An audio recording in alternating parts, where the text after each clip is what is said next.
Melanie Carson thought she was awake. A successful artist, devoted mother, and loving wife, she had everything until the dreams returned. Her Instagram feed painted a picture of calm suburbia family dinners, hiking trips, birthday balloons, and sunset photos from her art studio window. She lived in a quiet neighborhood just outside of Portland, where the loudest noise most nights was the wind brushing against trees. Her husband, Jake, was supportive and dependable. She went out to her car and saw a deep scratch running down the driver's side door. At first, she thought it was vandalism. She opened her journal and flipped back to last night's entry. The same shape was sketched in pencil, 3 intersecting circles inside a triangle. She convinced herself it was nothing more than paranoia, but the feeling that something was watching her grew stronger each day. She started locking every door and window before sunset, checking twice, sometimes 3 times. Her sleep grew lighter, more restless, and the nightmares escalated. They no longer waited for the night. Jenna, her project lead, had been found dead in her bathtub. No sign of struggle, no forced entry. The cause of death was ruled accidental drowning. But Melanie remembered the dream she had just 2 nights before. Jenna, trapped in a dark room, and the more she feared sleep, the more powerful the dreams became. The line between nightmare and reality wasn't blurring anymore. It was gone. Water rising around her, screaming without sound. Her grip on what was real grew weaker by the hour. Shadows seemed to move when she wasn't looking. Static hummed in her ears even when everything around her was silent. One morning, while searching the basement for an old photo album, she noticed something strange, a seam in the drywall that didn't belong. The wall looked newer than the others, painted unevenly and sealed with thick caulk. At the base was a barely visible crack, like the outline of a hidden door. Melanie hadn't told anyone about that dream either. The timeline matched too closely. Visions flickered while she was awake, flashes of the blank space, the hum, the symbols. And always, the woman in red. Others were simply gone. Melanie cross-checked her dreams with the news articles. Patterns emerged. The faceless woman always appeared before something tragic happened. She stared at the car, then back at the page. She hadn't told anyone about the symbols. There was no way anyone could have known. But when she looked closer, her blood ran cold. It wasn't a random scratch, it was a symbol. One of the symbols she had seen glowing in her dreams. A perfect match. Their 2 kids were healthy, smart, and well-behaved. Melanie worked as a freelance digital artist and had recently landed a lucrative contract designing virtual environments for a tech company. Life was easy, steady, predictable. And whatever it was, it had just made contact. Dreams of symbols, a faceless woman in red, and deaths she couldn't explain. But when the nightmares started spilling into her real, for as long as she could remember, she suffered from vivid, terrifying nightmares. Across the parking lot, a tall figure in a blood-red coat stood motionless by a lamppost. Her face was obscured by dark hair. At first, Melanie thought it was just someone waiting for a ride, but when she looked again, the figure was gone. No footsteps, no car, nothing. That same week, she spotted her again across from her children's school. Then again, in a reflection as she walked past a storefront. Each time, closer. Each time, gone before she could react. They came rarely, but when they did, they stayed with her long after waking up. These weren't ordinary bad dreams. They felt real. Melanie filed a report for stalking, but there was no proof. No security footage. No witnesses. Nothing but her word. They dismissed it as stress-induced anxiety. When she brought up the nightmares, their tone shifted from concern to polite dismissal. Melanie left the station feeling more alone than ever. Tangible, like memories she was reliving, rather than imagining. And they always followed the same structure. A blank space, a growing static hum, a set of glowing symbols, and then a woman in red with no eyes. The nightmares would end abruptly, always with Melanie frozen, unable to scream, as the faceless woman approached. Life and the people around her began to vanish. Melanie uncovered a terrifying truth. Her mind had been tampered with, her memories engineered, and her reality. She blamed stress. The pressures of being a mother, a wife, and a freelancer were enough to explain strange dreams. But when the dreams became more frequent, she started writing them down in a journal. She hoped this would help her analyze the patterns, or at least give her some control. She never showed the journal to anyone. It was too bizarre, too personal. Wasn't hers at all. What began as a dream became a waking nightmare that tore the fabric of reality itself. And now, The nightmare is looking for someone new. Melanie Carson's life looked flawless from the outside, but Melanie had a secret. At first, Melanie ignored them. Then, something strange happened. One morning, after a particularly disturbing nightmare, her stomach turned. It was the first moment Melanie began to suspect her nightmares weren't staying in her head. Something had crossed over. Melanie tried to stay rational. Maybe someone had seen her sketches through the window. Maybe it was just a coincidence. She saw her first during a grocery run. The police didn't help. That same night, she received a call from her co-worker's husband. Within days, more people from her life began disappearing. A barista she saw every morning, a neighbor who always waved. Some were found. She began to believe she wasn't dreaming the future, she was being warned. Or worse, guided. After days without sleep and countless hours reading through old journals, Melanie felt herself slipping.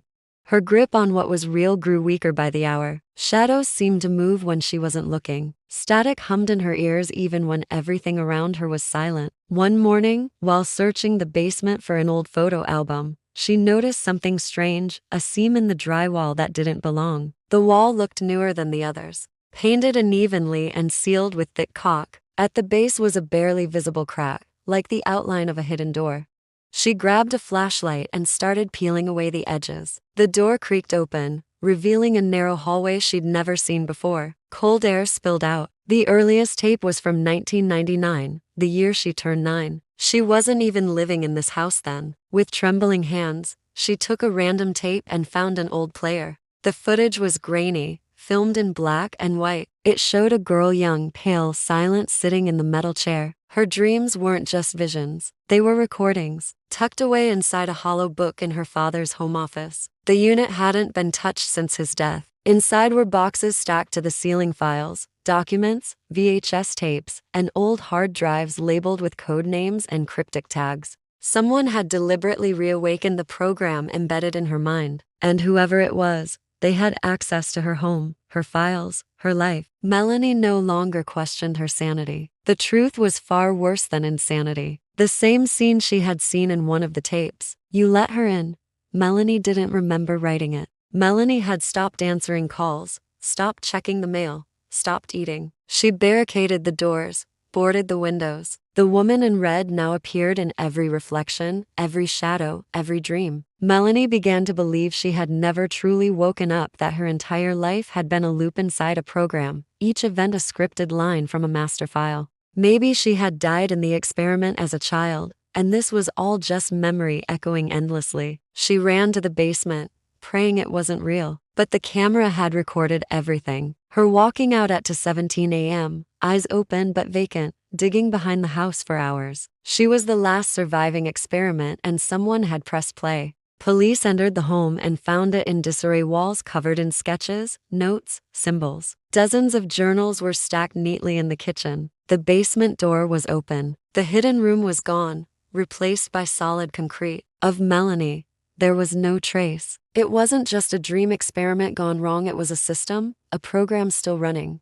Now, if she returned with wild claims of childhood experiments and predictive nightmares, she'd be institutionalized or worse, silenced. The deeper she dug into her father's files, the clearer it became. The people behind Project Mnemosyne were powerful, organized, and still active. Every thread she pulled led to dead ends, companies dissolved. People across the country claimed they had started seeing a woman in red in their dreams. Some said she stood at the edge of their bed. Others claimed they saw her face on security footage, always blurred, always watching. Researchers disappeared, records wiped clean. Yet the dreams continued, growing more vivid, more brutal. She stopped sleeping altogether. The lines between what was real and what was imagined faded until she could no longer tell the difference. Buried deep in the mess, she found a sealed folder labeled Project Mnemosyne Patient C27. Her breath caught. The photo stapled to the file was of her, age 7, wearing a hospital gown and electrodes on her head. And whoever was behind them wasn't done yet. The project had been designed to simulate trauma through dream manipulation, but below it, in her father's handwriting, was a chilling note: reactivation possible via visual sequence. She's not safe. Shut it down. Using audio triggers. subliminal visuals, and artificial memory implants. It was run by a now-defunct contractor under the guise of cognitive therapy research. Melanie had been one of the subjects. According to the logs, she was non-responsive to memory resets and had experienced structural dreaming spillover, a condition in which artificial memories become indistinguishable from reality. The camera zoomed slowly toward her face. The girl looked straight ahead, unblinking. The walls were unpainted, the floor concrete, and the hallway led to a small, windowless room. In the center sat a metal chair bolted to the floor. On screen, the figure of the woman in red slowly appeared at the foot of her bed, unmoving, staring. Melanie dropped the remote. She had no memory of any of this. Surrounding it were 4 tripods with old security cameras pointed at the seat. One showed her sitting in the kitchen,